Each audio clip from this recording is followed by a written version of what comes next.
हार्दिक स्वागत. मी उमेश भोसले, फसल कंपनीच्या वतीने आजच्या या पहिल्या पुष्पामध्ये आपलं सर्वांचं स्वागत करतो. अ, आजचा विषय आहे आपल्या वेबिनारचा, आपली द्राक्ष शेती आणि फसल. म्हणजे फसल कंपनी आपल्या द्राक्ष शेतीमध्ये तंत्रज्ञानाच्या माध्यमातून कशा-कशा पद्धतीने आपल्या शेतीमध्ये मदत करू शकते, याबद्दल संपूर्ण डिटेल माहिती देण्यासाठी आजचा वेबिनार आपण अरेंज केलेला आहे. आजच्या वेबिनारमध्ये कंपनीच्या वतीने कंपनीचे जे तज्ञ आहेत, जे वेगवेगळ्या विषयांमधले तज्ञ आहेत. ओमप्रकाश, जे वनस्पती शास्त्रामध्ये तज्ञ आहेत. डॉक्टर सोमू आर, जे पॅथॉलॉजीमध्ये तज्ञ आहेत. चिराग रेड्डी, जे कृषीशास्त्रामध्ये तज्ञ आहेत आणि डॉक्टर नितीन के.एस., जे कीटकशास्त्रामध्ये तज्ञ आहेत. हे पॅनलिस्ट आहेत. त्याबरोबरच आजच्या आपल्या कॉलवर उमंग लोहाडिया आहेत, जे आमचे प्रॉडक्ट मॅनेजर आहेत. त्याचबरोबर कंपनीचे को-फाउंडर शैलेंद्र तिवारी आणि आनंद वर्मा, हे सुद्धा आजच्या कॉलवर आहेत. अ, आजच्या वेबिनारचा सगळ्यात मोठा उद्देश हा होता, की फसल कंपनी द्राक्ष शेतीमध्ये कशा पद्धतीने शेतकऱ्यांना मदत करू शकते किंवा तंत्रज्ञानाच्या माध्यमातून शेती अधिक सोपी कशी करता येईल, याबद्दलचं मार्गदर्शन करण्यासाठी आजचा वेबिनार आपण आयोजित केलेला आहे. तर यानंतरचं मी सूत्र उमंग लोहाड यांना विनंती करतो, की त्यांनी इथून पुढची जबाबदारी घ्यावी आणि मार्गदर्शन करावे. धन्यवाद उमेश जी। नमस्कार सभी को। वेबिनार चालू करने के लिए सबसे पहले बात करते हैं कि फसल क्या है।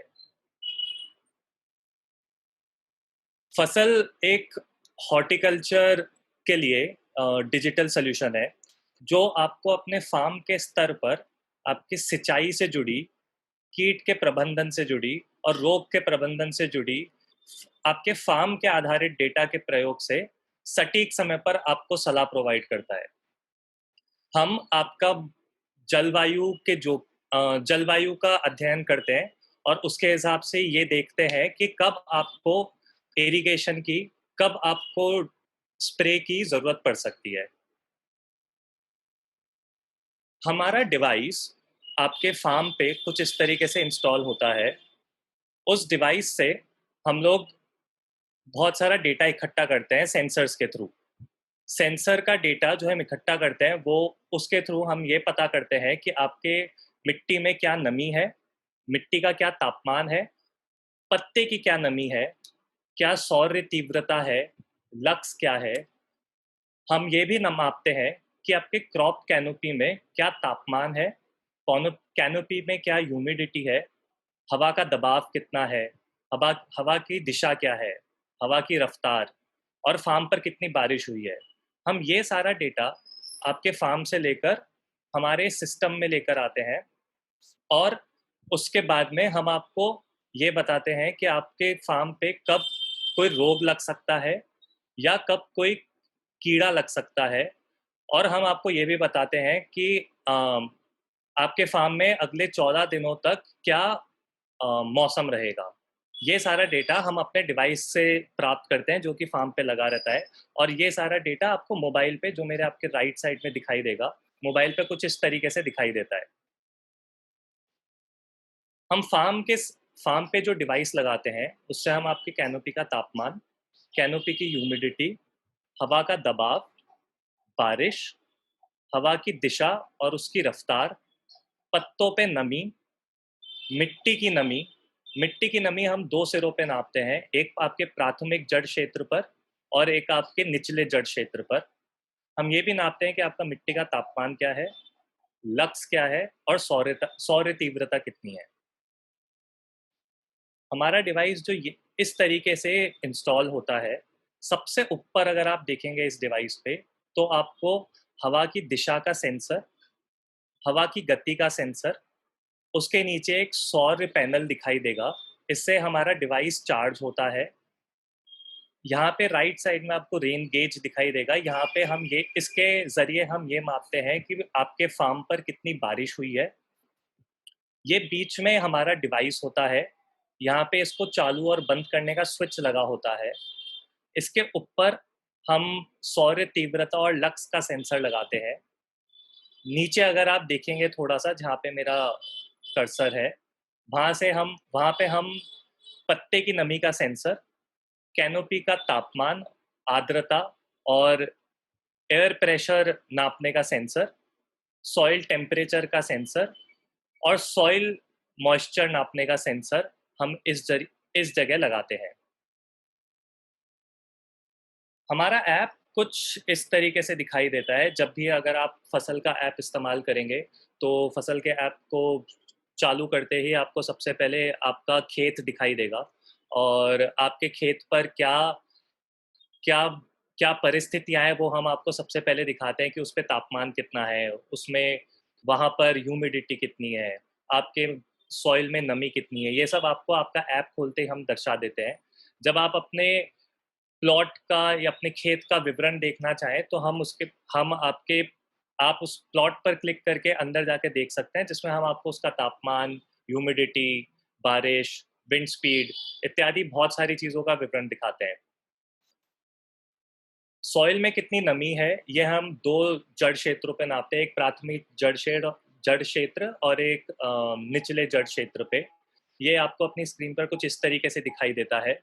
हम ये दिखाते हैं कि आज आपके प्राथमिक जड़ क्षेत्र पर कितना पानी है। उसके उसके हिसाब से आप ये आप अपना इरिगेशन प्लान कर सकते हैं। हम ये भी बताते हैं कि आपको रोज़मर्रा पे क्या-क्या गतिविधियाँ करने की ज़रूरत पड़ेगी अपने खेत पर, जो आपके खेत के क्लाइमेट से जुड़ी होती है। आप फसल ऐप के माध्यम से अपने अम, व्यावसायिक खर्चों का और आय का भी ध्यान रख सकते हैं और हम ये भी बताते हैं कि आपने कितना खर्चा किस गतिविधि पर करा है और कितनी आय आपको कौन-सी गतिविधि से हुई है और कौन से क्रॉप से आपको कितनी आय मिली है। हम अपने डिवाइस के ज़रिए आपको हर टाइम पर ये बताते रहते हैं कि कब आपके खेत पर किसी डिज़ीज़ का आने की संभावना हो सकती है या किसी पेस्ट के आने की संभावना हो सकती है और ये हम आपको अलग-अलग तरीके से बताते हैं, जिसमें से कई तरीके ये हैं कि हम आपको एसएमएस पे ये बताते हैं। हम आपको बताते हैं कि ईमेल पे ईमेल के ज़रिए हम आपको ये बताते हैं कि आपके खेत पे डिज़ीज़ या कोई पेस्ट का पेस्ट की संभावना है या नहीं है। हम आपको ये भी बताते हैं ईमेल और एसएमएस और पुश नोटिफ़िकेशन के ज़रिए कि आप 14 दिन में आपके खेत पर क्या मौसम हो सकता है। ये सारी ये सारी जो इन्फॉर्मेशन है, ये सारी इन्फॉर्मेशन हम आपको अपने डिवाइस के डेटा जो हम कलेक्ट करते हैं, उसके ज़रिए प्रदान करते हैं। अब मैं ओम प्रकाश जी से रिक्वेस्ट करूँगा कि वो हमको हम हमारी सिंचाई की एडवाइज़री किस तरीके से प्रोवाइड करते हैं, इसके बारे में आप लोगों को थोड़ा और डिटेल में बताएँ। ओम जी, आप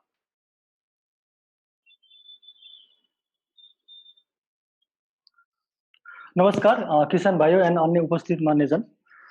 मैं ओम प्रकाश फसल में क्रॉप फिजियोलॉजिस्ट हूँ। आज मैं सिंचाई का महत्व के बारे में बताने जा रहा हूँ, थोड़ा इसके बारे में थोड़ा चर्चा करने जा रहा हूँ। हम फसल में कैसे हम सिंचाई का डिज़ाइन करते हैं और सिंचाई का इरिगेशन डिज़ाइन कैसे होता है और हम इसको कैसे किस-किस पैरामीटर से लेके हम इसको फार्मर्स को बताते हैं। तो सबसे पहले स्टार्ट करते हैं कि इरिगेशन क्यों इम्पोर्टेंट है। तो इरिगेशन माने वाटर, तो वाटर एक प्लांट्स का एक लाइफ का बहुत महत्वपूर्ण एक कारक है।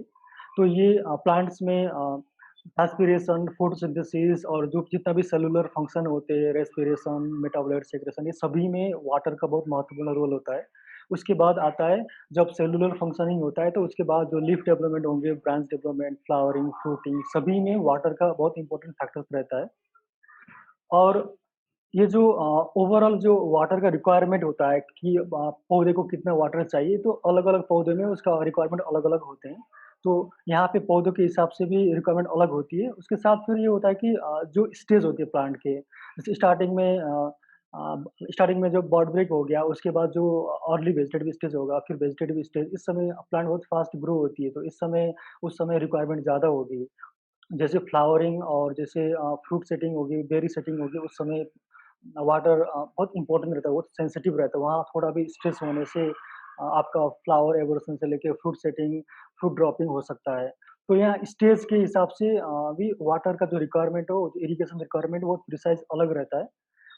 उसके साथ फिर आप जो इरिगेशन जो एटमॉस्फेयर में जो भी जितना भी स्ट्रेस हो रहा है, हाई टेम्परेचर, ह्यूमिडिटी, बीपीडी, इवापोट्रांसपिरेशन, इसके हिसाब से भी वाटर का रिक्वायरमेंट अलग-अलग होता है। तो ओवरऑल आप ये जानिए कि एक इरिगेशन समझना, एक वाटर रिक्वायरमेंट समझना के लिए बहुत सारे फैक्टर्स को हमको देखना होगा, उसके बाद ही हम एक प्रिसाइज़ इरिगेशन हम डिज़ाइन कर सकते हैं।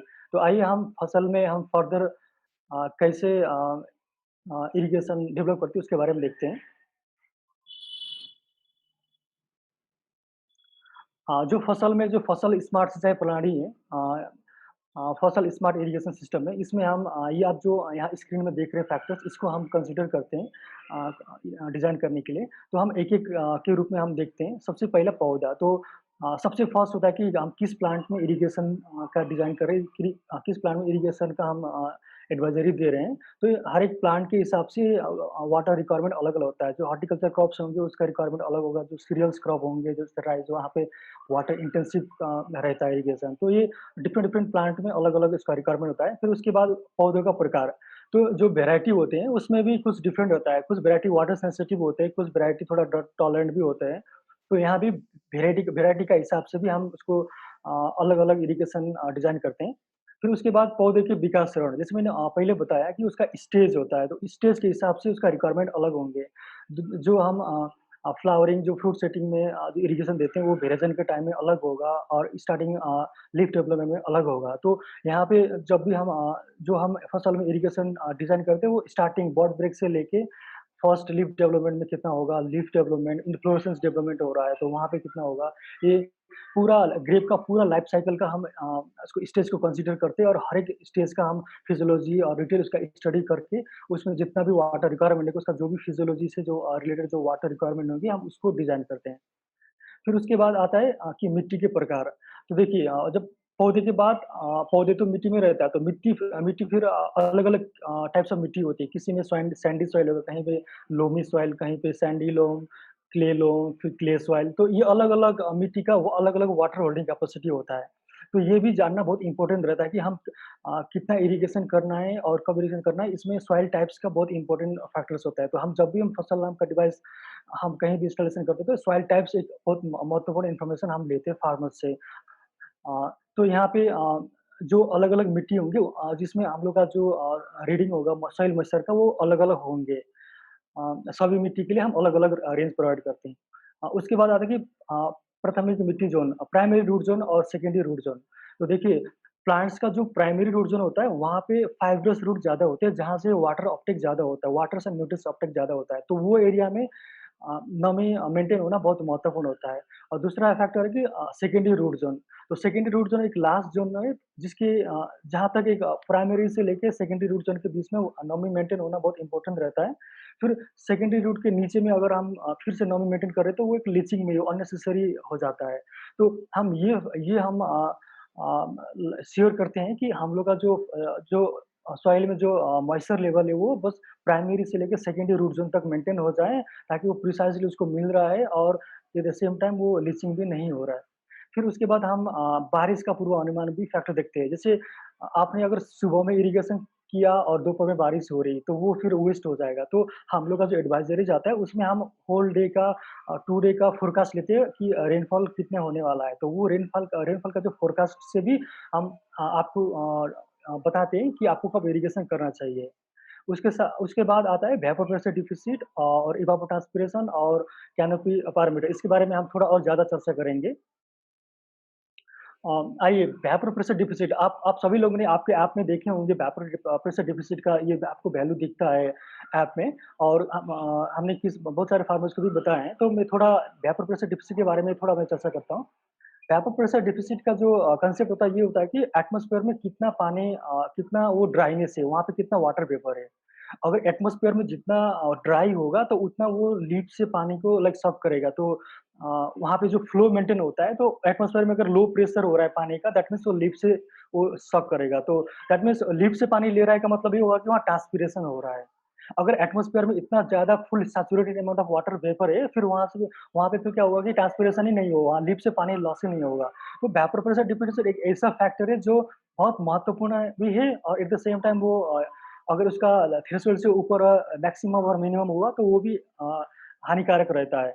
तो यहाँ पे एक स्मूथ ट्रांसपिरेशन होने के लिए, एक स्मूथ स्टोमेटल ओपनिंग होने के लिए और स्मूथ रूप से रूट ज़ोन से पानी ऊपर प्लांट में जाने के लिए न्यूट्रिएंट्स एब्ज़ॉर्ब होने के लिए एक threshold VPD vapour pressure deficient maintain होना बहुत ज़रूरी होता है। ताकि तभी जब एटमॉस्फेयर में थोड़ा स्ट्रेस क्रिएट होगा तभी वो ऊपर से पानी खींचेगा और नीचे से जितना भी न्यूट्रिएंट्स होंगे, पानी होंगे वो प्लांट उसको ले सकता है। तो जो थ्रेशोल्ड जो एक ऑप्टिमम बीपीडी लेवल होता है उसका लेवल है 0.5 से लेके 3.5 किलो पास्कल। हम इसको किलो पास्कल में मेज़र करते हैं। तो ये ऑप्टिमम बीपीडी होता है जहाँ पे प्लांट अच्छे से रूट से मॉइस्चर या वाटर ले सकता है, at the same time nutrients भी ले सकता है और वो उस समय उसका ग्रोथ भी अच्छा होगा क्योंकि वहाँ जब अपटेक अच्छे से हो रहा है तो उस समय ग्रोथ अच्छा होगा, बाकी जितना भी फंक्शनिंग होंगे प्लांट्स के वो सभी अच्छे होते हैं। और अगर 0.5 से कम रहा दैट मीन्स इसका मतलब ये होता है कि आपके एटमॉस्फेयर में अच्छे खासा नमी है, अच्छे खासे वाटर वेपर है, वो सैचुरेटेड है। तो उस समय एटमॉस्फेयर में कोई भी स्ट्रेस नहीं रहता है। इसकी वजह से क्या होगा कि वो ट्रांसपिरेशन को वो हेल्प नहीं करेगा, वहाँ पे ट्रांसपिरेशन बहुत कम होगा।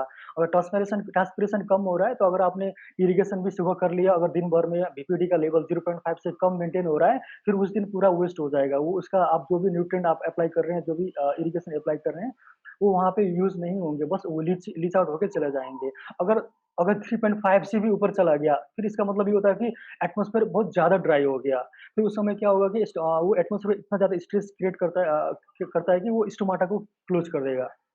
तो ये सारा चीज़ हम बीपीटी में कंसीडर करते हैं। अब इसको इरिगेशन हम कैसे यूज़ करते हैं? अब इरिगेशन के लिए आपको जैसे मैंने बताया कि एक बीपीटी लेवल रेंज देख के हम इरिगेशन को अब आपको एडवाइज़री देते हैं कि इस समय इरिगेशन करना होता है या इस समय इरिगेशन नहीं करना है। अब हम थोड़ा इवापोट्रांसपिरेशन के बारे में चर्चा करते हैं। तो इवापोट्रांसपिरेशन भी एक इम्पोर्टेंट फैक्टर है। इवापोट्रांसपिरेशन का जो कांसेप्ट ये होता है कि पूरा आपके फार्म से कितना वाटर लॉस हो रहा है। तो वाटर लॉस 2 तरीके से होता है। एक होता है इवापोरेशन से। इवापोरेशन क्या हो गया? सॉइल से भी इवापोरेशन हो सकता है या प्लांट के पार्ट से भी इवापोरेशन हो सकता है। दूसरा होता है ट्रांसपिरेशन से। तो ये जो कलेक्टिवली जो वाटर लॉस हो रहा है वो इवापोट्रांसपिरेशन में हम काउंट करते हैं। तो ओवरऑल जितना इवापोट्रांसपिरेशन आपके फार्म में दिख रहे हैं, उसी हिसाब से आप ये पता कर सकते हैं कि आपके पूरा फार्म से कितना वाटर लॉस हो रहा है। तो जैसे अब आपके जब फील्ड में थोड़ा ड्राई कंडीशन है, जैसे मान लीजिए कि सेंटीबार का वैल्यूज़ अगर 20 से ऊपर में है, तो उस समय आप अगर ये देख पाएँ कि 1 डे में अगर 5 एमएम इवापोट्रांसपिरेशन हो रहा है, तो आप ये मान सकते हैं कि आपको सॉइल ड्राई है और वहाँ पे वाटर लॉस हो रहा है और या वाटर लॉस आपको इरिगेशन करने के लिए ज़रूरी रहता है। तो और इवापोट्रांसपिरेशन का और ये भी होता है कि ओवरऑल प्लांट में कितना स्ट्रेस है, वो भी आप पता कर सकते हैं। और इवापोट्रांसपिरेशन हम ह्यूमिडिटी, टेम्परेचर विंड स्पीड और रेनफॉल से मेज़र करते हैं। और बीपीडी जो मैंने पहले बताया था उस वो हम टेम्परेचर और ह्यूमिडिटी से मेज़र करते हैं। तो हम नेक्स्ट देखते हैं कि फसल में जो हम आपको जो ऐप में जो इरिगेशन का जो मॉइस्चर लेवल दिखता है, जो डैशबोर्ड में आप देख रहे हैं प्राइमरी मॉइस्चर और सेकेंडरी मॉइस्चर, तो ये कैसे काम करते हैं इसके बारे में मैं थोड़ा थोड़ा बताता हूँ। जैसे देखिए जो प्राइमरी सॉइल मॉइस्चर दिखा रहा है जो प्राइमरी रूट ज़ोन में जो सेंसर है वहाँ से वो डेटा दिखा रहा है।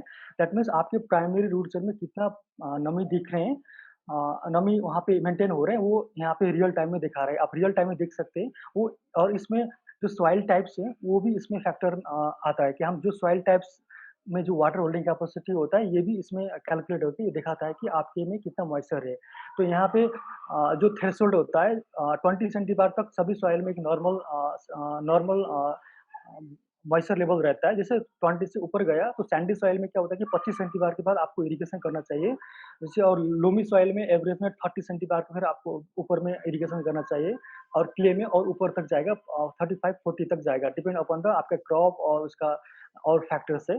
तो ये प्राइमरी रूट ज़ोन से आप एक क्लियर पिक्चर आप देख सकते हैं कि कितना आपके में पानी नमी मेंटेन हो रहा है और सेकेंडरी जो आप यहाँ पे देख रहे हैं वैल्यू, तो यहाँ पे सेकेंडरी ये जो रीडिंग आ रहे हैं वो सेकेंडरी सेंसर से रीडिंग आ रहे हैं जो सेकेंडरी रूट जोन में है। तो वो रूट जोन के लास्ट में रहता है, तो अब यहाँ से यहाँ थोड़ा ड्राई मेंटेन होना भी इतना हानिकारक नहीं होता है। अगर यहाँ बहुत ज़्यादा नमी हो रहा है दैट मीन्स आपके जो आपने इरिगेशन किया है ये सेकेंडरी रूट जोन से भी नीचे गया है, तो दैट मीन्स वहाँ पे लीचिंग हो रहा है। तो आपको ओवरऑल ये फिगर आउट करना होगा कि ये मेंटेन करना होगा कि आपके जो पानी आप दे रहे हैं वो प्राइमरी से लेके सेकेंडरी रूट जोन के बीच में रहना चाहिए। इससे अगर नीचे गया तो लीचिंग दिखाएगा। अगर आप यहाँ पे वैल्यू देख सकते हैं कि स्टार्टस लीचिंग दिखा रहा है, दैट मीन्स यहाँ सेकेंडरी रूट जोन में नमी बहुत ज़्यादा है और वो लीचिंग होने का चांस उसमें ज़्यादा हो रहा है। अ, और उसके बाद हम थोड़ा पूरा ग्रेप की स्टेज में इरिगेशन कैसे-कैसे रहता है, उसका रिक्वायरमेंट कैसे होता है, उसके बारे में थोड़ा चर्चा करते हैं। देखिए स्टार्टिंग में मैंने बताया था कि अलग-अलग स्टेज में अलग-अलग होंगे। यहाँ पे आप ये पिक्चर में देख सकते हैं कि जो वाई एक्सिस है, इसमें आप सॉइल वाटर कंटेंट उसमें शूट ग्रोथ कैसे हो रहा है और बेरी का साइज़ कितना है, ये देख सकते हैं और एक्स एक्सिस में आप उसका डेवलपमेंट स्टेज। आप देखिए जो बर्ड वॉच स्टेज है, उस समय सॉइल में मॉइस्चर कंटेंट ज़्यादा है, माने ज़्यादा मेंटेन करना चाहिए हमको उस समय। और सिमिलरली जैसे उसका ग्रोथ स्टार्ट होता है फर्दर, तो वहाँ पे जो आपका लीफ डेवलपमेंट हो रहा है, वेजिटेटिव स्टेज चल रहा है और फ्लावरिंग, तो यहाँ तक उसका जो रिक्वायरमेंट है वो ज़्यादा हो रहा है। और जैसे बेरी फॉर्मेशन ऑलमोस्ट हो जाता है, फिर वहाँ पे इरिगेशन का और पूरा वाटर रिक्वायरमेंट थोड़ा कम होता है, वहाँ पे अगर कम वाटर देने से भी चलेगा। और जैसे बेराजन पीरियड स्टार्ट होता है, जैसे बेरी टच जो बेरी फॉर्मेशन और जो बेरी का साइज़ एक उपयुक्त साइज़ आता है, तो उस समय फिर बेराजन पीरियड स्टार्ट होता है, दैट मीन्स राइपनिंग स्टार्ट होता है, तो उस समय थोड़ा स्ट्रेस मेंटेन करना ज़रूरी होता है। ये स्ट्रेस का जो इम्पोर्टेंस ये होता है कि जितना भी आपके ग्रेप में शुगर, मेटाबोलाइट्स जो भी एंथोसायनिन होंगे, जो कलर्ड ग्रेप में जो कलर फॉर्मेशन होंगे, यहाँ पे थोड़ा स्ट्रेस देने से वो सारा चीज़ आप इसको लाभ ले सकते हैं, वहाँ पे फ्रूट में वो आप मेंटेन कर सकते हैं। और जैसे बेराजन का स्टेज खत्म होगा, जैसे हार्वेस्टिंग का स्टेज आ रहा है, तो उस समय आप फिर इरिगेशन थोड़ा बढ़ाना चाहिए। उस समय जब हार्वेस्टिंग के टाइम में जो बेरी होगा उसमें अच्छे खासे उसमें वाटर होना चाहिए ताकि जब आप उसके बाद उसको हार्वेस्टिंग करने के बाद जब बाद में आप उसको कहीं एक्सपोर्ट करते, कहीं मार्केट तक भेजते, तो वो एक लंबा समय तक चलता रहेगा। तो ओवरऑल आप ये पूरा क्लियर पिक्चर में आप ये देख सकते हैं कि पूरा स्टेज में स्टेज वाइज़ वाटर का कितना इम्पोर्टेंस है और कितना प्रिसाइज़ इरिगेशन का कितना इम्पोर्टेंस है अब एक अच्छा बेटर क्वालिटी क्रॉप लेने के लिए। तो ओवरऑल अभी तक मैंने इरिगेशन के बारे में बताया है, तो अब फर्दर हम डिसीज़ के बारे में बताने जा रहे हैं। तो डॉक्टर सोमू इसके बाद आपको चर्चा करेंगे डिसीज़ के बारे में।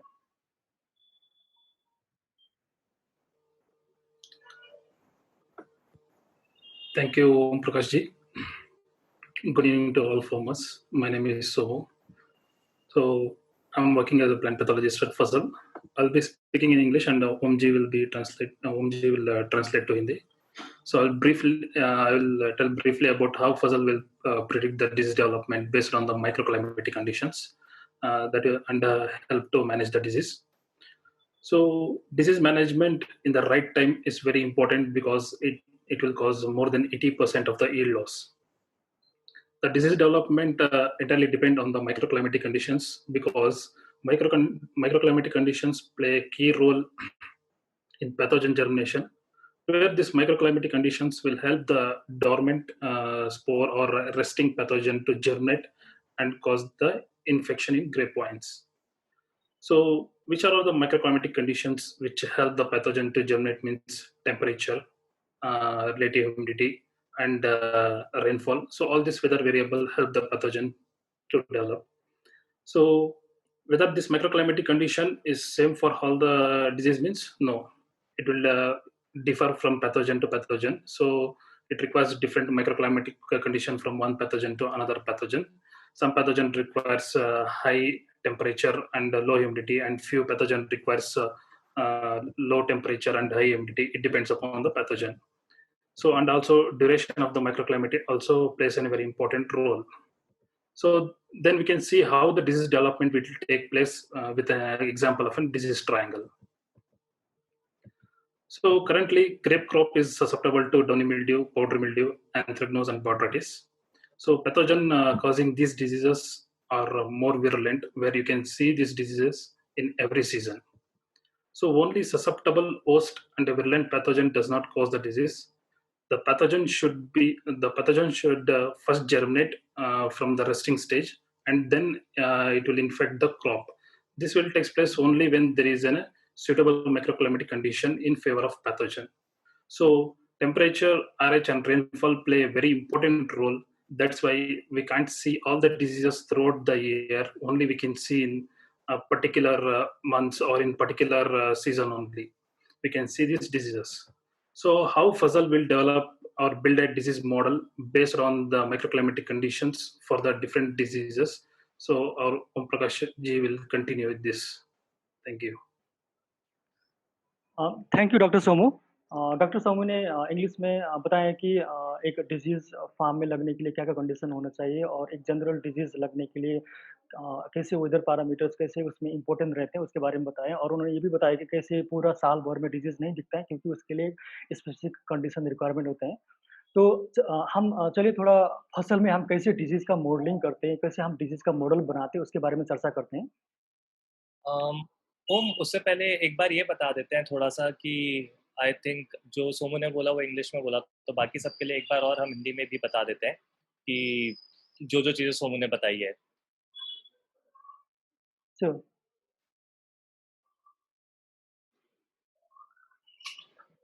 तो जो डॉक्टर सोमू बताना चाह रहे थे आप सबको, उसका मतलब ये था कि डिजीज़ से अपने पौधों को प्रोटेक्ट करना बहुत ही ज़्यादा इम्पोर्टेंट है। इम्पोर्टेंट इसलिए भी है क्योंकि अगर अपने पौधों को, क्रॉप को अपन डिजीज़ से नहीं बचाएँगे तो उससे 80% तक क्रॉप का नुकसान हो सकता है। डिजीज़ेज़ के लगने के लिए क्रॉप में सबसे महत्वपूर्ण चीज़ें जो होती है उसमें से पहली चीज़ होती है आपके क्रॉप कैनोपी का तापमान और क्रॉप कैनोपी में कितनी ह्यूमिडिटी है। इन चीज़ों को हम माइक्रोक्लाइमेटिक पैरामीटर्स बोलते हैं। इसके अलावा डिजीज़ लगने के लिए हम आपके पत्तों पे कितनी नमी है उसका भी ध्यान रखते हैं।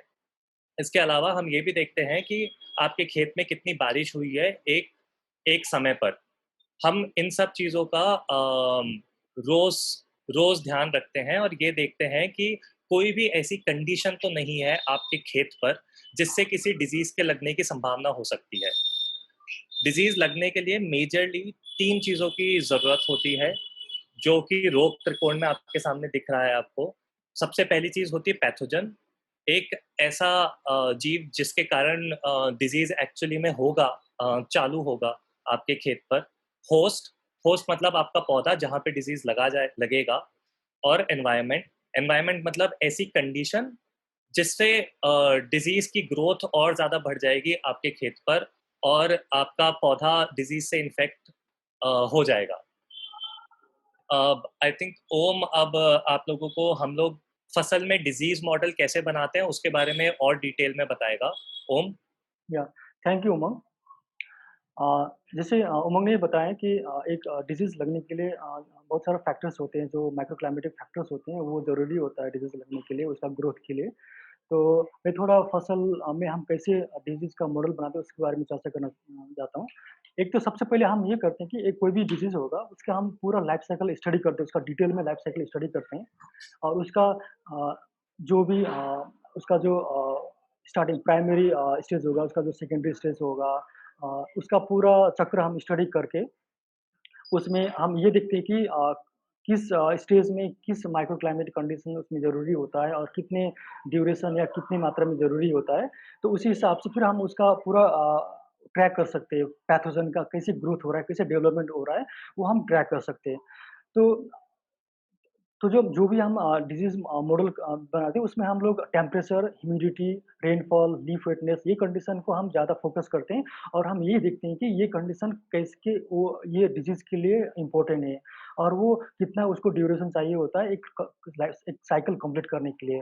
तो ये जो कंडीशन होंगे वो इसका जो रिलेशन होगा वो अलग-अलग रिलेशन होंगे, कोई डायरेक्ट रिलेशन नहीं होगा, उसमें उसका जो रिक्वायरमेंट होगा अलग-अलग होगा। वो हम फसल में जब मॉडल डिज़ाइन करते हैं और हम ये पता करते हैं कि कैसे वो पैथोजन का ग्रोथ, पैथोजन का डेवलपमेंट कैसे माइक्रो क्लाइमेटिक कंडीशन से रिलेटेड है, ये हम ये रिलेशन पता करते हैं, रिलेशन स्टडी करते हैं, फिर हम एक मॉडल डेवलप होता है और जो मॉडल जो भी फर्दर डेटा हमारे पास आएगी फार्म से, वो फार्म में वो मॉडल रन होके फिर वहाँ पे कैलकुलेशन होता है कि कितने कैसे वो मॉडल का रिस्क है, वो डिजीज़ का चांसेस कितना है। तो हम एक एग्ज़ाम्पल के साथ स्टार्ट करते हैं। तो हम थोड़ा डाउनी के बारे में थोड़ा डिटेल में चर्चा करते हैं। तो आपको पता है डाउनी एक बहुत महत्वपूर्ण एक ट्रबल डिजीज़ है सभी फार्म में। अभी आप देख रहे हैं 2 महीने से अच्छे खासे बारिश हो रही है हर जगह में, तो इसकी वजह से डाउनी का लक्षण सिम्पटम्स डिजीज़ बहुत ज़्यादा हो रहा है हर एक फार्म में और ये सबसे ज़्यादा हानिकारक जब तब होता है जब एक बार प्रूनिंग करने के बाद फिर जब डाउनी इन्फेक्शन होगा उस समय फिर ये पूरा क्रॉप को बर्बाद कर देगा। उस समय जो भी फ्लावरिंग होंगे, जो यील्ड होगा बहुत इवन वो 60-70% तक भी इसको यील्ड घटा सकता है। कभी-कभी तो फार्मर उसमें हार्वेस्ट भी नहीं करते हैं। तो डाउनी एक बहुत बड़ा डिजीज़ है जिसको टाइमली मैनेज करने से ये मैनेज हो सकता है। तो ये टाइमली मैनेज करने के लिए इसका डाउनी डाउनी जो डिजीज़ का जो लाइफ साइकिल है, जो पैथोजन का लाइफ साइकिल है, उसको जानना बहुत महत्वपूर्ण होता है। तो जो ये डाउनी मिल्ड्यू है, इसमें हम लोग इसका 2 लाइफ साइकिल स्टेज ट्रैक करते हैं, प्राइमरी इन्फेक्शन और सेकेंडरी इन्फेक्शन। तो प्राइमरी इन्फेक्शन का मतलब ये होता है कि जो डिजीज़ पैथोजन का जो लाइफ साइकिल होगा, वो स्टार्ट होता है एक नॉर्मल लेवल से एक स्टार्ट होता है, फिर जब ये प्राइमरी इन्फेक्शन होगा, फिर सेकेंडरी इन्फेक्शन होने में ज़्यादा टाइम नहीं लगता है। तो ऐसे हम ये फर्स्ट ये ट्रैक करते हैं कि प्राइमरी इन्फेक्शन हो रहा है, नहीं हो रहा है। एक बार प्राइमरी इन्फेक्शन हो गया, इसका मतलब होगा कि सेकेंडरी इन्फेक्शन का चांस ज़्यादा रहता है, तो उस समय हम सेकेंडरी इन्फेक्शन का ट्रैक करते हैं। तो डाउनी ऐसे ऐसे डिजीज़ है जो हाई ह्यूमिडिटी कंडीशन में बहुत ज़्यादा फैलती है और ये कंटिन्यूअसली फैलती रहती है और डायमोनी मिल्ड्यू मॉडल के लिए हम लोग temperature, humidity, leaf wetness, rainfall uh, data को हम इस्तेमाल करते हैं और ये अगर डाउनी मिल्ड्यू को अगर हमने इनिशियल स्टेज में कंट्रोल कर पाया, तो ये अच्छे से कंट्रोल हो सकती है। तो थोड़ा डाउनी मिल्ड्यू का जो पैथोजन होगा, उसकी थोड़ा साइकिल के बारे में थोड़ा और डिटेल में देखते हैं हम लोग। हाँ, आप देखिए यहाँ पे आप देख सकते हैं कि डाउनी मिल्ड्यू का जो स्पोर होंगे, जो फंगस का जो स्पोर है, वो जो आप वो स्पोर देख रहे हैं ये एक अनफेवरेबल कंडीशन या लास्ट ईयर से जो एक फार्म में रहती है, वो स्पोर रहता है। तो वो स्पोर एक एज़ अ पैथोजन का एक एजेंट बन के रहता है। तो जैसे थोड़ा बारिश होगी, थोड़ा टेम्परेचर फेवरेबल होगा, उस समय वो स्पोर जर्मिनेशन होता है। उसके बाद वो स्पोरेंजियम बनाता है और थोड़ा जब बारिश स्प्लैश गिरेगा तो जो स्पोरेंजियम है वो फर्दर स्प्रेड होके बाकी लीफ में चले जाते हैं। तो उसके बाद फिर वो वहाँ से जूई स्पोर निकलते हैं। तो जब ये स्पोरेंजियम एक रेन स्प्लैश से फर्दर माइग्रेट होती है और बाकी लीफ में, तो उसका मतलब यहाँ होता है कि प्राइमरी इन्फेक्शन हो चुका है। दैट मीन्स अब सेकेंडरी इन्फेक्शन के लिए वहाँ पे अच्छे खासे स्पोर डेवलप हो चुके हैं। तो जैसे जूई स्पोर दूसरा लीफ में जाएगा, वो स्टोमाटा के थ्रू लीफ के अंदर में घुसेगा, उसके बाद वो एक वहाँ पे हॉस्टिया डेवलप करेगा स्टोमाटा के अंदर में। जो हॉस्टिया क्या करता है कि वो सेल के अंदर से न्यूट्रिशन लेता है। जब सेल के अंदर से जब वो हॉस्टिया न्यूट्रिशन वहाँ से खींच रहा है, वो फंगस खींच रहा है, तो वहाँ पे जो सेल में थोड़ा डिस्टर्बेंस आ जाता है, फिर सेल येलो होना स्टार्ट होता है, तो उस समय आप येलो स्प्रेड देखते हैं। फिर जब ज़्यादा फैलेगा उस समय फिर और ज़्यादा येलो स्प्रेड फैलेंगे और जैसे वहाँ पे फर्दर और साइकिल बढ़ता जाएगा, जूसपुर ज़्यादा बन रहे, उस समय फिर आपको वो अंडर लाइक उसका अंडर लीफ के अंडर साइड में आपको थोड़ा पाउडरी थोड़ा ये स्पोर देखेंगे, ज़्यादा मात्रा में स्पोर देखेंगे और जैसे-जैसे ये जो स्पोर का फॉर्मेशन एकदम एक्स्पोनेंशियली ग्रो होता है, फिर उसी हिसाब से फिर डाउनी का सिम्पटम्स आपको फार्म में दिख जाएगा। कभी-कभी तो ये होता है कि आपको इवन 24 आवर में अगर आपने आज थोड़ा-सा सिम्पटम्स दिखा है और अच्छे खासा फेवरेबल एनवायरनमेंट है, अगर आपने स्प्रे नहीं किया है, तो वो 24 आवर में या 2 दिन में पूरा फैल जाएगा, पूरा फार्म भर। तो डाउनी इतना फास्ट ग्रो हो सकता है और इसलिए बहुत हानिकारक है। इसको टाइमली कंट्रोल करना और इसका अगर प्राइमरी इन्फेक्शन लेवल में इनिशियल स्टेज में अगर आपको पता चल गया, थोड़ा बहुत सिम्पटम्स भी पता चल गया, तो इस समय अगर आपने स्प्रे ले लिया, तो ये थोड़ा ये कंट्रोल करने में और आसानी होगी। पर एक बार पूरा फैल गया तो और थोड़ा दिक्कत होता है। तो तो आप देखिए, आप ये जो साइकिल हम दिखा रहे हैं, तो इसी हिसाब से हम हर एक साइकिल, हर एक जो स्टेज है, ये हम उसको ट्रैक करते हैं और हर एक स्टेज के लिए जो भी कोज़नल एनवायरनमेंट होते हैं, जो वेदर कंडीशन चाहिए होता है, हम वो देखते हैं कि कितना फेवरेबल है, नहीं है। तो उसी हिसाब से हम पूरा होल 1 डे का हम रिस्क कैलकुलेशन करते हैं। ओके, आज के दिन में डाउनी मिल्ड्यू का रिस्क कितना है? तो फिर वो रिस्क हर एक दिन रिस्क कैलकुलेशन होता है। फिर हम फर्दर देखते हैं। अब अगले वाले स्लाइड में हम ये देखते हैं कि अब हम यहाँ पे जो हम रिस्क कैलकुलेशन कर रहे हैं डेली वाइज़, फिर हम इसको कैसे स्प्रे शेड्यूल में हम इसको कंबाइन करते हैं। अब हम लोग का जो मॉडल बना है डाउनी मॉडल, वो सभी स्टेज को ट्रैक करके हर एक दिन वो रिस्क हमको दे रहा है। फिर वो रिस्क के साथ जो भी लो रिस्क आएगा, मीडियम रिस्क होगा, जो हाई रिस्क होगा एवरीडे बेसिस, फिर हम वो रिस्क को फर्दर हम उसको यूज़ करते हैं और हम कब स्प्रे करना है उसको डिज़ाइन कैसे करते हैं। एक तो वो फंगस के लिए, वो स्पोर के लिए कौन-सा फंगिसाइड इफ़ेक्टिव है। अगर ज़्यादा उसका बहुत ज़्यादा लाइक इन्फेक्शन हो रहा है तो वो क्यूरेटिव स्प्रे मॉलिक्यूल होगा। अगर थोड़ा इनिशियल स्टेज में दिख रहा है तो वहाँ पे प्रिवेंटिव स्प्रे होगा। तो ये स्प्रे मॉलिक्यूल हम डिसाइड करते हैं, हम ये मॉलिक्यूल हम आपको रिकमेंडेशन में भेजते हैं। उसके साथ-साथ वो स्प्रे मॉलिक्यूल कितने टाइम तक चल सकता है, वो एक बार अगर आपने स्प्रे कर दिया, उसके बाद रेनफॉल हुआ तो उस समय कितने टाइम चलेगा, अगर रेनफॉल नहीं हो रहा है तो वो स्प्रे मॉलिक्यूल कितने समय तक आपका क्रॉप को प्रोटेक्शन दे सकता है, वो भी हम कंसीडर करते हैं। उसके बाद फिर आपने आज स्प्रे किया, कल बारिश हो गई, फिर वो क्या होगा कि वो वॉश आउट हो जाएगा पूरा। तो इसमें 2 तरीके होते हैं, एक तो लीफ से जो फंगिसाइड आपने स्प्रे किया वो वॉश आउट हो जाएगा और दूसरा फर्दर वो फंगस के लिए फिर अच्छा एनवायरनमेंट मिलेगा ग्रो होने के लिए और वो फास्ट फैलेगा। तो ये चीज़ हम उसको कंसीडर करते हैं और हम देखते हैं कि कितने लेवल ऑफ पानी बारिश होने से कितने परसेंट ऑफ फंगिसाइड लीफ से वॉश होंगे। तो ये हम देखते हैं। अब यहाँ पे 2 चीज़ होता है, कॉन्टैक्ट में तो ईज़िली वॉश हो जाते हैं और आप बोलेंगे सिस्टमिक तो वॉश नहीं होता है, पर सिस्टमिक डाइल्यूट हो जाते हैं। अगर ज़्यादा बारिश होगी, ज़्यादा पानी वहाँ पे सोख रहे हैं तो वो सिस्टमिक भी डाइल्यूट होते हैं। सिस्टमिक का भी एक लेवल रहता है। तो इसी हिसाब से फिर वो उसका एक लाइफ बनता है। तो हम ये 3 फैक्टर को लेके हम उसको आपको एग्ज़ैक्टली कब स्प्रे करना चाहिए, हम स्प्रे का नोटिफ़िकेशन भेजते हैं। उसमें सभी कंसिडर होंगे, उसका ग्रोथ, हर एक दिन का रिस्क और उसका वेदर बारिश कैसे हो रही है और कितना परसेंट वॉश हो रहा है। ये 3 फैक्टर को हम कंसीडर करके आपको स्प्रे नोटिफ़िकेशन भेजते हैं। तो हम जो स्प्रे नोटिफ़िकेशन भेज रहे हैं वो बहुत प्रिसाइज़ रहते हैं और उस समय में स्प्रे करने से आपको आपका जो फार्म में जो डिज़ीज़ है वो कंट्रोल होने का चांस बहुत हाई रहता है और फर्दर फैलने का चांस कम रहता है। तो जैसे आप देख सकते हैं कि यहाँ पे high risk of down mildew एक दिख रहा है और यहाँ पे हम स्प्रे मॉलिक्यूल भेज रहे हैं और ये जो स्प्रे मॉलिक्यूल होते हैं यहाँ पे और दूसरा एक फैक्टर भी होता है कि क्रॉप के जो स्टेज होते हैं उसके हिसाब से हम भेजते हैं। जैसे जब एक स्टेज रहता है जहाँ पे हम फ्लावरिंग की स्टेज में कुछ केमिकल्स अप्लाई नहीं कर सकते, फ्लावरिंग से पहले कुछ केमिकल्स होते हैं जो अप्लाई कर सकते हैं। तो हम ये भी फैक्टर देखते हैं कि ओवरऑल वो प्लांट में मॉलिक्यूल का असर नहीं होना चाहिए। ये भी हम फैक्टर कंसीडर करके आप जब भी आप नोटिफ़िकेशन आप भेजेंगे तो वो वहाँ पे अलग-अलग स्प्रे मॉलिक्यूल होंगे और वो स्टेज के हिसाब से जो प्लांट उसको रेज़िस्ट कर सकती है, वही स्प्रे आपको जाएँगे। तो इसी तरह से ओवरऑल एक प प डाउनी का मॉडल डेवलप होता है और स्प्रे डिसीज़न, रिस्क कैलकुलेशन होके एक स्प्रे डिसीज़न होता है और हम फसल के ऐप के थ्रू आपको नोटिफ़िकेशन भेजते हैं। तो चलिए अब हम फर्दर डिजीज़ के बारे में भी देखते हैं। अम, तो मेरे पास में बस एक पॉइंट है जो ओम बता रहा था उस पे ऐड करने के लिए।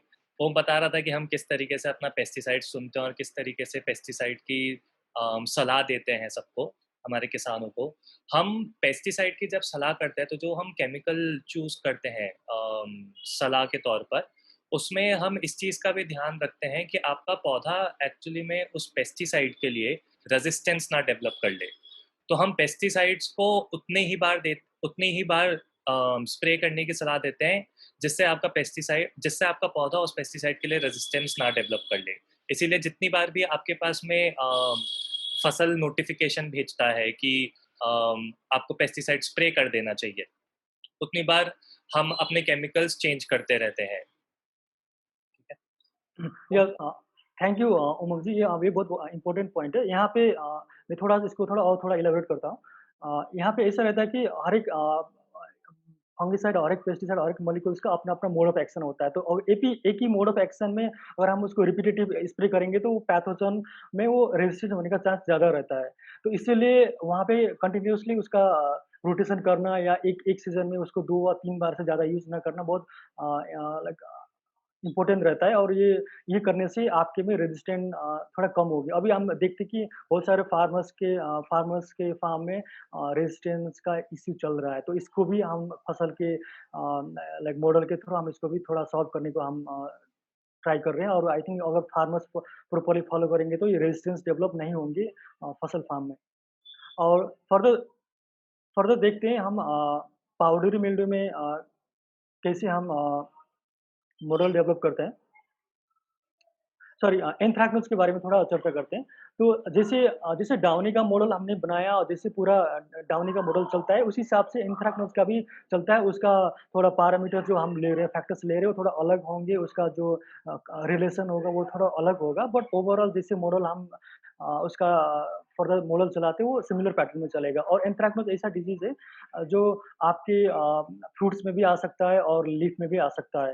तो ये थोड़ा लीफ वेटनेस ज़्यादा होने से हाई रेनफॉल ज़्यादा होने से, हाई ह्यूमिडिटी ज़्यादा होने से एंथ्रैक्नोज ज़्यादा फैलता है। अभी अभी बहुत सारे फार्मर्स ने हमको फ़ोटो वगैरह शेयर किया है, जहाँ पे एंथ्रैक्नोज का बहुत ज़्यादा सीवियर स्प्रेडिंग हुआ है। तो ये इसमें हम एंथ्रैक्नोज के लिए हम ये ह्यूमिडिटी, टेम्परेचर, लीफ वेटनेस और रेनफॉल को कंसीडर करते हैं। और फर्दर जो भी हम स्प्रे मॉलिक्यूल्स स्प्रे कर लाइक रिकमेंड कर रहे हैं, वो भी एंथ्रैक्नोज जो फंगस है, जो स्पोर है, उसमें जो इफेक्टिवली कंट्रोल होते हैं, उसी हिसाब से। और उसमें फिर rainfall as well as disease resistance को भी हम कंसीडर करके नोटिफिकेशन भेजते हैं। फर्दर देखते हैं पाउडरी मिल्ड्यू। तो पाउडरी मिल्ड्यू तो आप सभी को पता है, ये बहुत कॉमन है। ऊपर में जो थोड़ा भी व्हाइट पाउडर दिखता है, तो ये बेरी बेरी में भी आता है और लीफ में भी आता है। और पाउडर ऐसा डिजीज़ है जो आपके अगर अच्छा एनवायरनमेंट रहा तो आपके रिपेनिंग तक भी पाउडरी मिल्ड्यू का आपको सिम्पटम्स दिखता रहता है।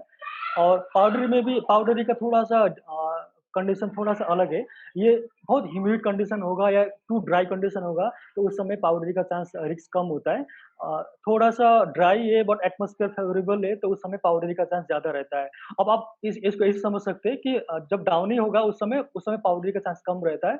जब पाउडरी ज़्यादा होगा उस समय डाउनी कम होगा, क्योंकि थोड़ा इसका एटमॉस्फेयर जो वेदर कंडीशन है थोड़ा-सा अपोज़िट में है।